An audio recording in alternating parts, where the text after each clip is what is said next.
बिस्मिल्लाहिर्रहमानिर्रहीम। बगौर मुआयना करना चाहिए। जे तो कोई मालूम हुंदा भी किते कोई धूड़ियाँ है कमज़ोर, तो फिर उत्थे सानू कोई NPK का स्प्रे जिहड़ा ना कर देना चाहिए। ओवरऑल अगर तुसीं देखते हैं कि फसल ठीक है, खुशहाल है, तो फिर खर्चा करने की ज़्यादा ज़रूरत नहीं हैगी।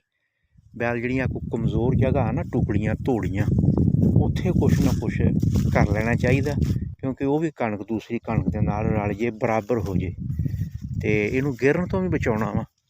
यूरिया का इस्तेमाल नहीं करना, होर कोई फास्फोरस, नाइट्रोजन सोर्स, NPK का सोर्स जिहदे विच थोड़ी थोड़ी मकदार च सारियां चीज़ां हुंदियां, वो पा के ते दूसरी कणक नूं भी असीं बराबर कर सकते हैं जिहड़ी कमज़ोर है।